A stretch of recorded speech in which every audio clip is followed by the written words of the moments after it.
You've got to look at your revenue that comes from the offers, but you cannot isolate the revenue from the profitability. So you've got to be looking at what the true profitability is of each offer.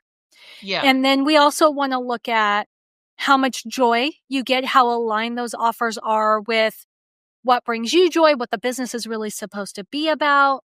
What other steps should they take to audit their offers? Are you feeling overwhelmed, stuck, or uncertain about how to grow your business without sacrificing what really matters most? Welcome to The Business You Really Want, the show for women ready to build a sustainable, fully aligned business. Aligned with what, you ask? You, your values, your life. Seriously, it is possible. I'm Tonya Kubo, and along with business advisor extraordinaire Gwen Bortner, we're here to show you how.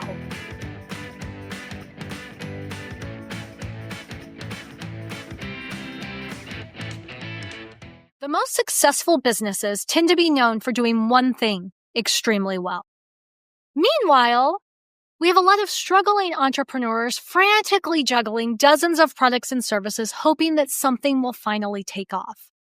My name is Tonya Kubo, joined today by business advisor Gwen Bortner, and we are going to be continuing our Simplify to Amplify series today by tackling what I think, I could be wrong, but I think is one of the most challenging areas to simplify for a business owner, which is products and services. Mainly because many of us, especially those of us who started our own businesses based on what we're good at, based on our skill, we get a little emotionally connected to the products and services that we provide. But I hope by the end of this episode, if you stick with us, you will see why having fewer, more focused offerings actually might be the secret to greater profits, happier clients, and a much less stressful business. So, Gwen, this is the second episode in the series. We introduced the series last week. And I thought it would be really important to focus on products and services because I know I've seen when you are working with clients, they'll come in thinking you're going to talk to them about their pricing.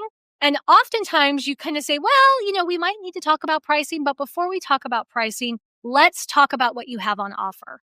So why don't you just get the ball rolling for us and help us understand why that's oftentimes the first place to start when you're trying to diagnose the problem in a business?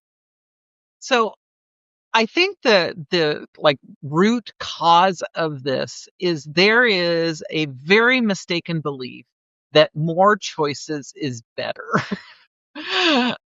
We all kind of believe it's like, I want to have all the choices. I want to be able to choose from all the things. And so because we believe that to be true, we want to give that option to our clients as well. I want to have all the different ways that they could possibly work with me. I want to have all the different physical products that they could possibly want. I want every color that they could possibly need to be a choice. And what ends up happening when we start doing that is we actually create a space where our brains can't choose. Reality and testing and all sorts of other things show that most of us really only can choose between two, possibly three things. When we start getting more than two or three, we actually decide to not decide is what our choice is. Our choice is none, right? And so there's a part of us that thinks that if we have more products, if we have more offerings, we're more likely to hit the mark for somebody. But if those products and offerings are either too similar or too disparate, either is a problem, then what happens is we end up getting in this space of, well, I don't know, should I choose A, B, C, D, or E? They're so close. Maybe I can't decide. I end up deciding nothing. Or A, B, C, D, and E are so completely different. It's like, I'm not even sure which is the thing I'm in the need of at this point. And that becomes a problem as well. Now, I think the reason we get there is we try to respond to our clients. We end up having a client or we have a conversation with someone who's potentially a client. And they're like, yeah, that's not quite what I need. What I actually need is fill in the blank. And it's like, oh, I can do that too. Right. And so we create a new offer that we can do that too. And then that becomes part of our offering. And then a client says something else and it's like, oh yeah, that's not really what we're doing, but oh, I could do that too. And so we create another offer and we create another offer and we create another offer. And then all of a sudden we end up either with lots of offers that are sort of close, but not exactly, or we end up with lots of offers that are nothing alike. And it's like, I'm not really sure what to do because you're doing all of these things and it doesn't quite fall in. And of course, the problem is as soon as we get down either of those paths, we're no longer really focused, which makes our messaging way harder to deal. I mean, there's so many, it just goes on and on and on and on. And the whole idea of simplify to amplify is simpler is always better. It really is. It's always better. And it makes it easy for you, and it makes it easier for your employees, for your contractors, for your customers. It just makes everything easier. And it's true when we're talking about products and services as well. Okay. So, one of the things that you just said is, it really comes from a place of wanting to be responsive to customer or client demand. Right. So, I feel like that's a piece of it. And I know that I see myself in that picture too, where it's like, oh, well, it's just a little bit more. It's a little bit different, or it doesn't feel different because you're all, you're adding it all to say one service item. But I'm curious about, I guess, first of all, what I'd want to know is how do you know that's what you're doing? Especially if it, like publicly facing, it still looks like, let's just say 2 to 3 service offers, right? Because I think what you're addressing is some people end up with a menu of 15 different services and let's just use services because I know product-based businesses, it runs a little bit different. So we'll use services as our example. Some people have a menu of 15 different services, but sometimes it's a menu of 15 different services disguised as 3. You know what I mean?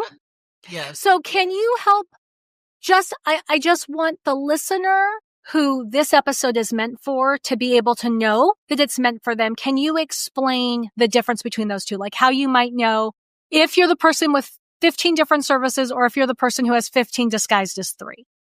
Well, obviously, it's pretty easy to know if you've got 15 different services because you look at your website and there's 15 different services. So True. That's actually fairly easy.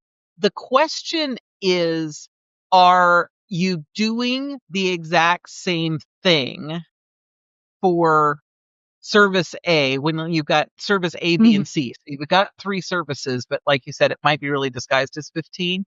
Is it really being the same thing? And if it's not, how complicated is it to explain the difference between A1 and A2, which are both A,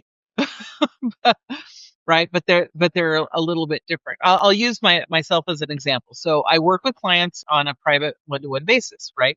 And my primary service on one-to-one is approximately once a week. Occasionally, we don't meet, but basically once a week for an hour, includes some of the other base services. I'm not going to get into all of that, but that's really what's there. And that's for a price. Now, after I've worked with you for a while, you may say, you know what, I'd like to move to just twice a month. And that technically is a different service, but I keep it under the same service.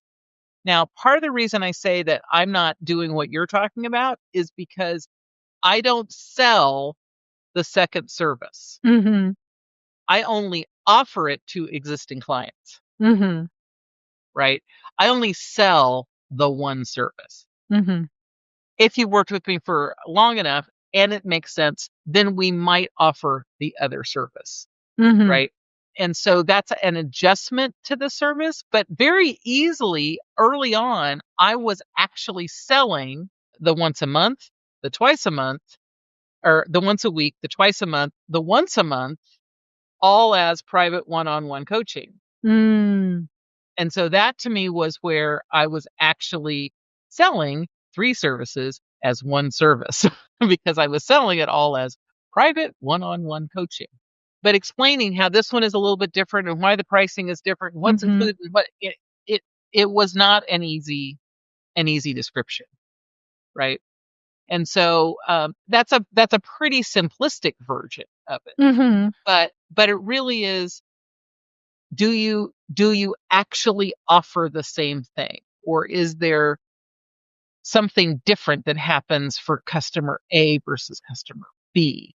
Is it that's when we're disguising things. Right. Okay. Yeah. And I can also see where, like putting on my marketing hat, I know that the most customer centric thing we can do as service providers is make decision making easy on the client.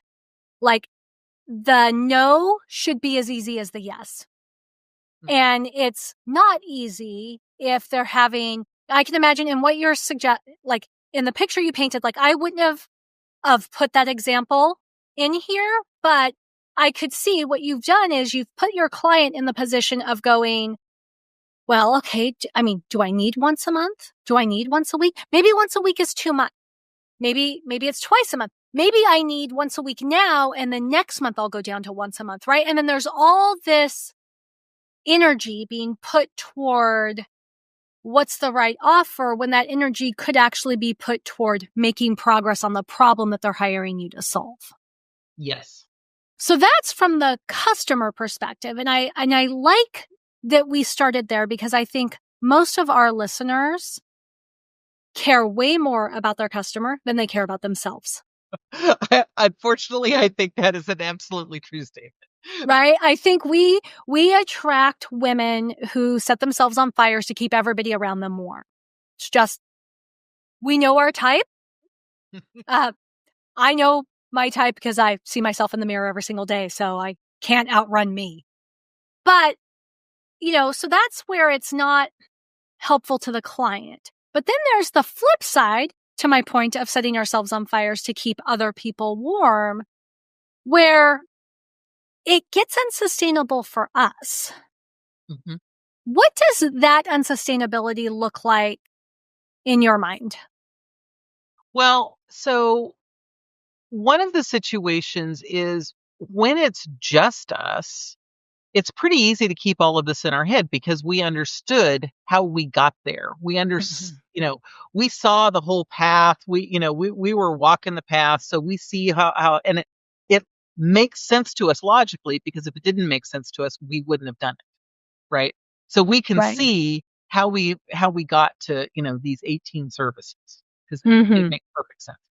Where it becomes problematic is when we start bringing other people into the organization, because they can't see how these things connect and how they're related and how to choose between choice A1, A2, and A3. So when someone else is talking to them, or when they're making choices about things that they're doing related to those offers, they don't understand how to make the choice themselves. So that adds a whole level of confusion. And every time that we add a level of complexity or confusion, we are greatly increasing the chance, mistake, failure, issue, however, whatever words you want to put around it, right? And so by having all of that complexity, how do you explain that to somebody else? Like, what is the difference? Because a lot of folks are like, but isn't A and B mostly the exact same thing, except we gave it a different word? And in your mind, it's like, no, A is completely different from B. But the fact that someone else is like, I don't get it, means that your customers probably aren't getting it either. And that means that they may treat A like B, where you really do expect them to be treated differently, right? A has a 30-minute turnaround time, and B has a 24-hour turnaround time. Well, if someone doesn't get the difference and they swap them, then you've got problems. Yeah. Right? And that's kind of a weird little example, but it's a great example, right? Because it could easily be someone is not doing what they need to do because they don't really understand the distinction between them and how to manage it. Yeah. Do you think there's any cost to having too many offerings? Oh, sure. Yes, I know there are. Oh, tons. Keep going, asking your questions like, yes, yeah. The answer is yes. What I was going to say is, I would love for you to give us just like a list of visible costs, like the no-brainer costs of having too many services. But I'm also interested in what are some that might be more hidden? So I think the obvious ones we've already talked about. It's preventing the customer from saying yes. One of the phrases that comes up at Genius Network, which I attend from time to time, is being the sales prevention department. and too many offers really is a version of the sales prevention department, right? And of course, that's a lot of very obvious cost. And I think there's also cost in confusion, with your employees, contractors, whoever's helping you. But I think the subtler cost is what I was talking about, that every element we add into our business, regardless of it being a system, a process, a person, any element that we add, none of them are perfect. Some systems and technologies can get pretty close to perfect, but with, updates and all the rest of it, they're still not perfect because somebody, puts in an update that accidentally breaks something else. Right. So there is no 100% perfection. And the problem then, and we'll talk more about this in a future episode, we're talking about systems, is when you multiply, when you put two things together, the equation, you like equations. I never give you an equation. I'm going to give you an equation. Yay, I know. So I'm going to get a pen for the equation. Okay. So when you're putting two elements together, they're not added together. They're actually multiplied when we're trying to figure out efficiency. Okay. And the thing is, if you're not multiplying it by 100% efficiency, which pretty much nothing is, then everything you add reduces the effectiveness, the efficiency, the likelihood that it's going to come out better. Even if it's really, really good, even if it's 95%, it's still going to reduce the overall total over time. And so taking things out is actually a way to increase effectiveness and efficiency and, any of those words, productivity, any of those words that you want to look at, because we're taking out something that's less than 100%. Right. Because kind of by nature of our existence, everything is less than 100%. Right. Because we're human. We're human. Whether we like it or not. We're human doing human things, and human people are touching our non-human things like our technology and, all of the rest of it. Right. And so that's where our offers, having fewer offers, allows us to increase our efficiency because we have less things for our people that are supporting us in those offers to know. So that's an element that's coming out, which allows us to be better at it, better at the few things that we're doing. Right. And ultimately, back to we know our people want to do really good work. They want to deliver high quality. They want to deliver high services. They want to deliver high quality products. They want to deliver top. And it often feels like more is better. But this is actually a case where most of the time more is not better. More is actually worse. It may be only a tiny bit worse, but it's still worse. And so if we can keep it simple, that this is what we offer, this is how we do it, this is the way we do it, then it increases the chances that the people that are working with us are also able to be successful. And if we have good people working for us, they also want to be successful.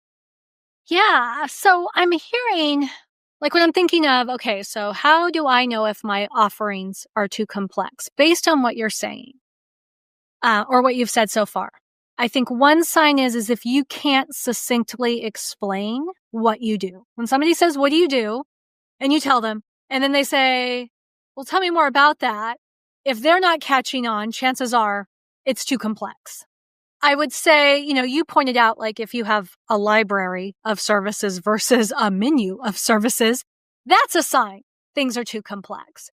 But a couple of things that you just said made me also think of your revenues spread too thin across your offerings, right? Because if you're doing all these different things, generally speaking, everything has a different profit margin. Just depends on some things you need more support on than others.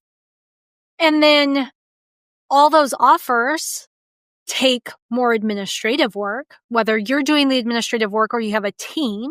You're now paying people to manage a bunch of choices versus paying people to actually deliver effective level of service. We already talked about customer confusion or client confusion. But one thing that keeps bubbling up for me, and I want to know what you have to say about this, is the cost of context switching. And this is something I've discovered in and of myself, right? So there was a time when, I'm a good soldier. I've had excellent mentorship, right? I had 3 offers. One of my offers was a lot more of strategy and advising. And then I had another offer that was a lot more execution.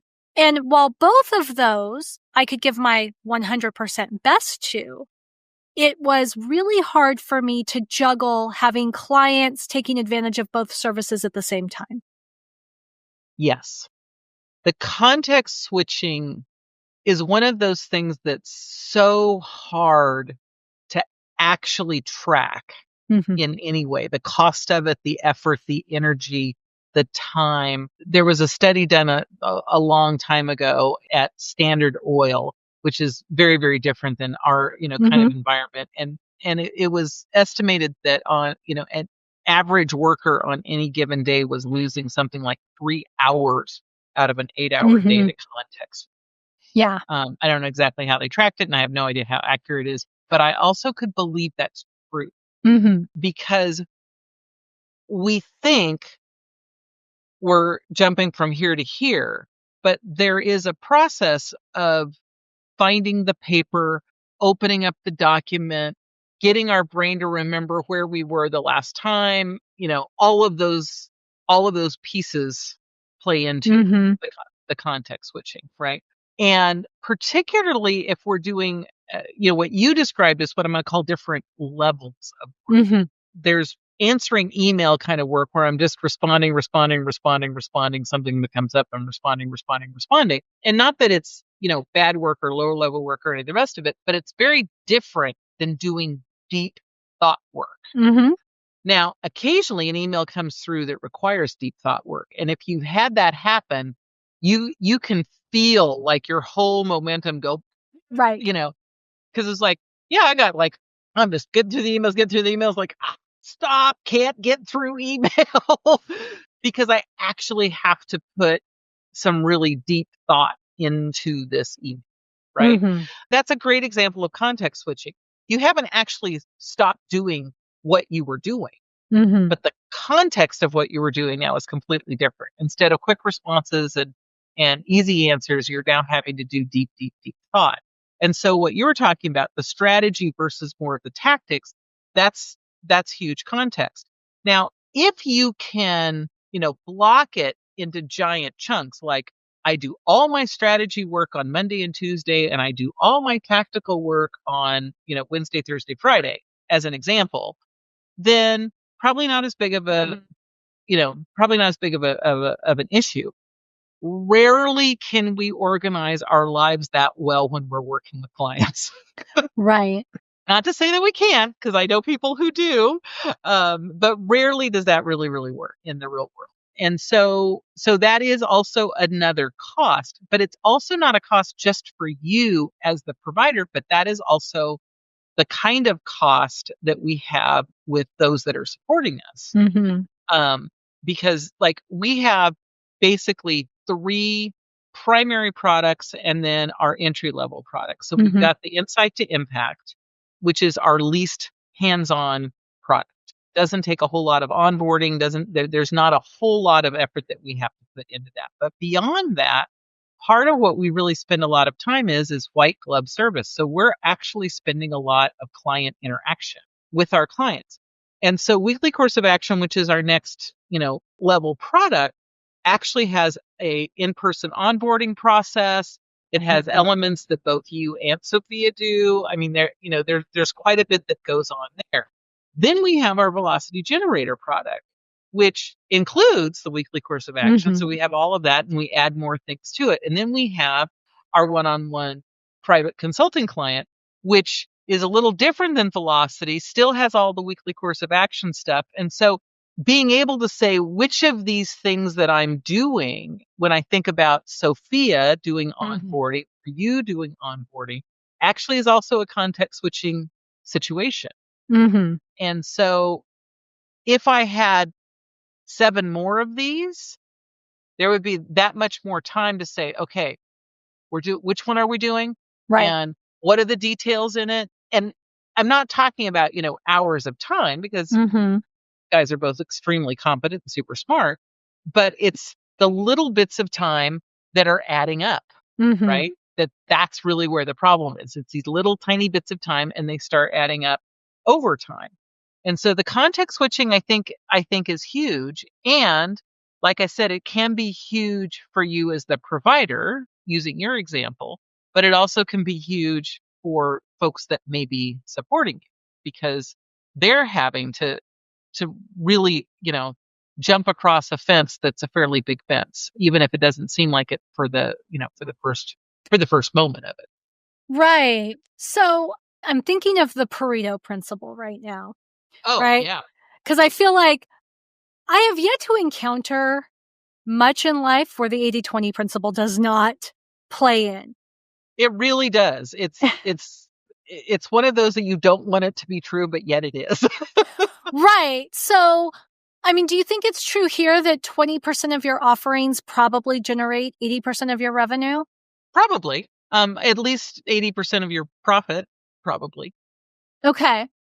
And then another question I have is, I'm trying to think of how to ask it.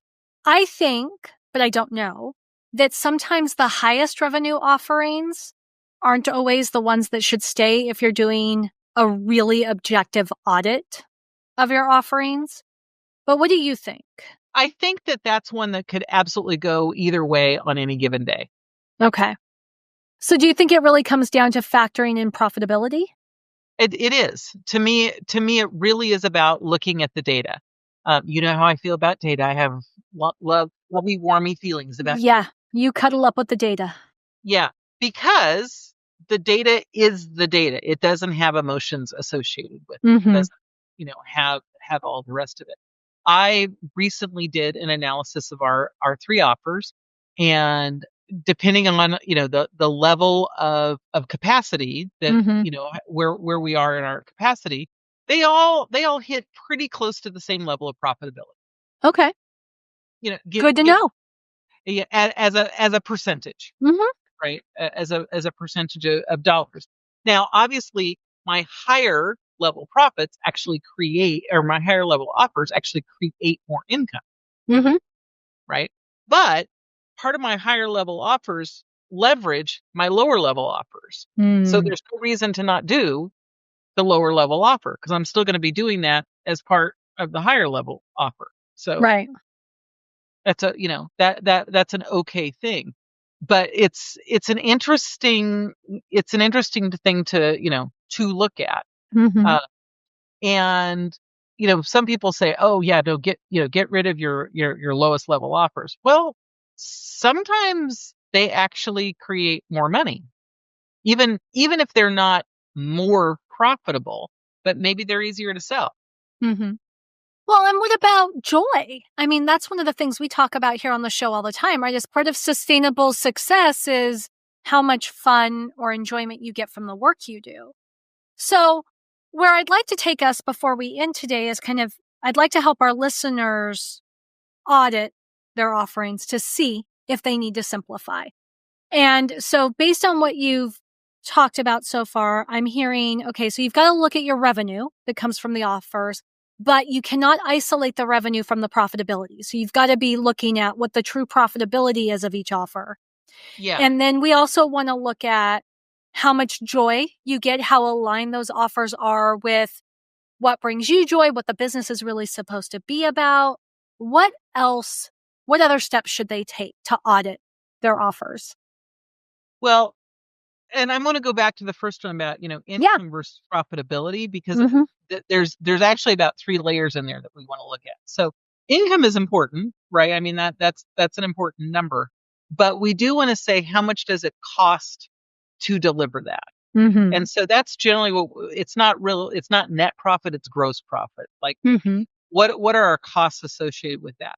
But we also want to look at, are there other costs that are not officially directly associated with it, but if we didn't do it, we would eliminate.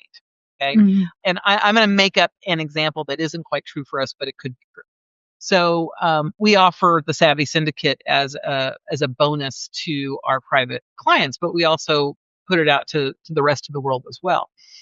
We could say, oh yeah, no, that has a good gross profit number, blah, blah, blah, blah, blah, blah, blah.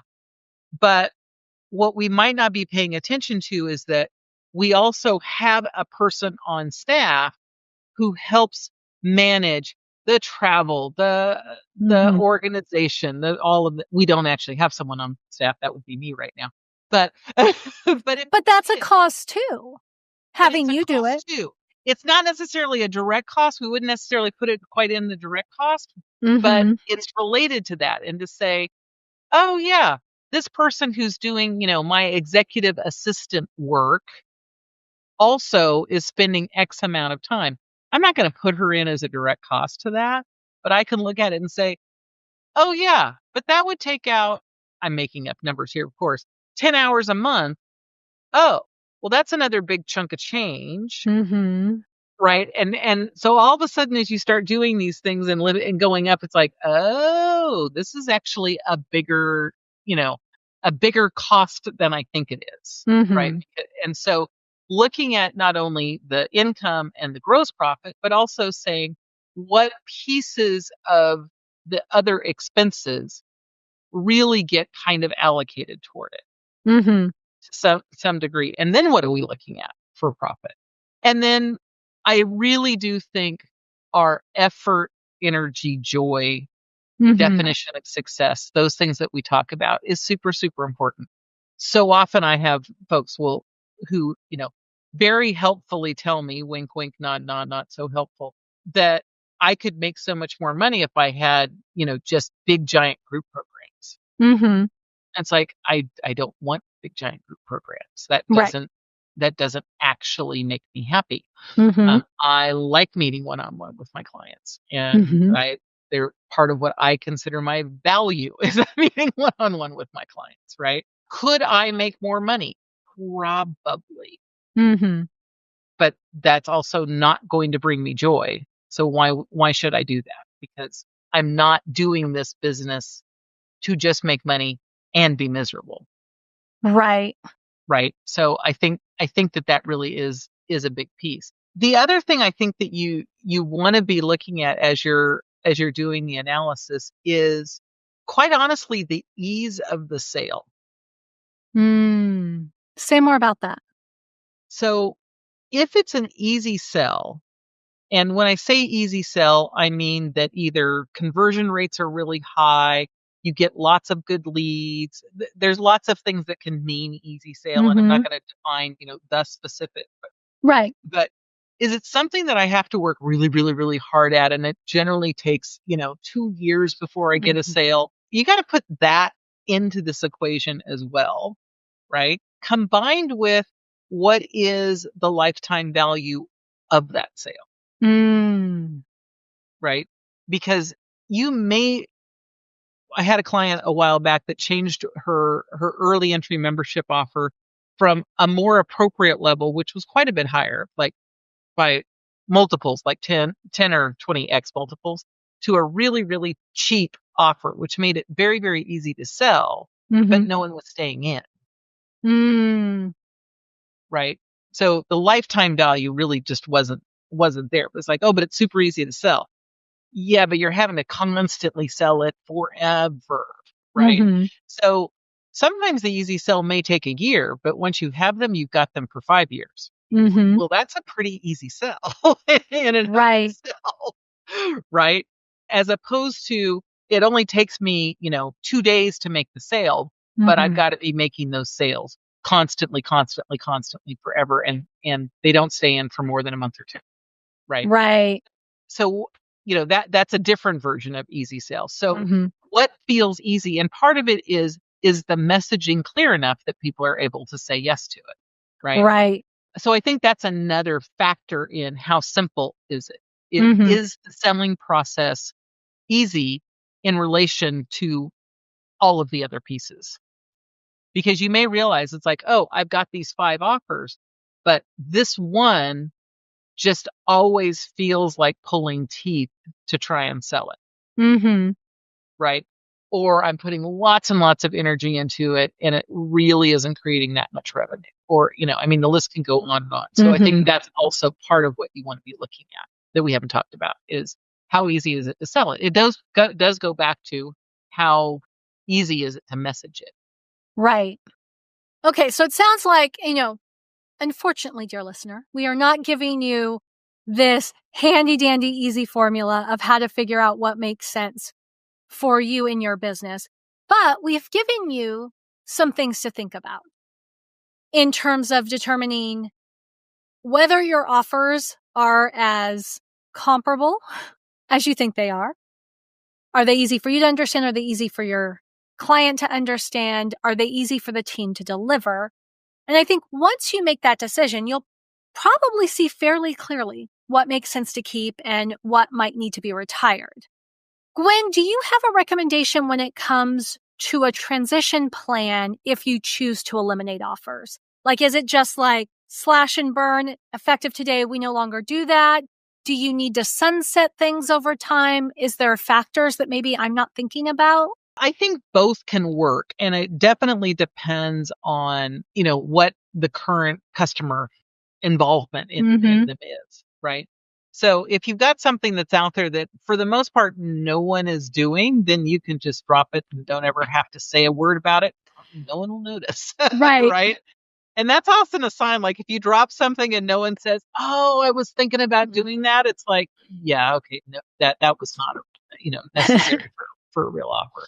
It also to me is how many people are in it right, right now. I have a client who has just gone with me for 8 years, and which is since the beginning that I started this particular business. And she started completely differently than what we offer now. Yeah. And so for her, I offered her specifically a transition plan. And I knew that she might not take it. She did, obviously. But I did a transition plan for her over time because I wanted to honor her early on commitment with Yeah. and what we were doing, right? So, but she was the only one that was still on that plan. Right. So I did it just for her and moved her into what I was then, and what I am now doing. And so that becomes an option. But in some cases, if it's really, really not profitable, it's not something you want to keep, it's okay to say as of whenever. And if you've got contracts and agreements and things like that, then you have to consider that. We'll talk more about that when we talk about commitments. You'll have to, adjust for that. But once you're done, you don't have to keep doing it. There's nothing that says you have to keep doing it. Even if it is profitable, even if it is something like I don't really love it in. Sometimes it's like, honestly, I don't actually love the people that are still in this because the people that I really wanted have gone to the other thing. And these people, it's like, you don't have to serve everybody. That's not the way our world works. Well, and I think that right there is what we all have to remember. We don't have to serve everybody. And it's perfectly okay for us to say, you know what? It made sense to serve this person for this period of time, but that time is now over. And I want to direct my time, my energy, my resources into offering services to a different population or a different type of service to the same population. I think sometimes we get stuck thinking we have to do things how we've always done them because we started doing them that way. Yeah, it's very easy for us to get caught in our own history, as Right. it were. And I don't think that's useful, because if you're growing and changing, shouldn't your business and your offers be growing and changing, right? Yeah. One would hope, right? We would hope. Yeah. And sometimes the thing that we've been doing for 10 years is totally still working and we love it and it works, and so we keep doing it. And that's Right. okay too. It's not an absolute. There is not a right answer on this. There's lots of right answers. Okay. So we're going to leave it there. There's lots of right answers. But I think, if nothing else, what I hope anybody listening takes away from this is that simplifying your offers does not necessarily limit your business. What it does is focus it for greater impact. Because when you eliminate the products and services that are draining your resources, as we've talked about, especially if they're not delivering significant returns, you free up time, you free up energy and creativity to make your core offers truly exceptional. And this is going to lead to happier customers, easier marketing, as Gwen pointed out, easier sales conversations, and ultimately, the end result is a business that is likely more profitable and more sustainable. And if you're ready to focus on this, to focus on which offerings you should keep, which you should eliminate to achieve greater success with less stress, you are more than welcome to reach out to us. I know Gwen would love to help you. Or if you want to just kind of dip your toes into the water of what accountability looks like, we have our Insight to Impact accountability subscription. It could be your perfect next step. Every Friday, you would receive a thought-provoking question, and when you respond, you get personal feedback from Gwen on your specific situation, which could help you determine what you want to simplify moving forward. And this kind of ongoing support can make the difference between endless deliberation and that cycle inside your head and taking confident action. So head over to everydayeffectiveness.com/impact to learn more. Thanks for tuning in to The Business You Really Want with Gwen Bortner. I'm Tonya Kubo, reminding you that sustainable success is within reach. Make sure to subscribe to the show and visit thebusinessyoureallywant.com for more resources. Until next time, keep dreaming big and acting with intention.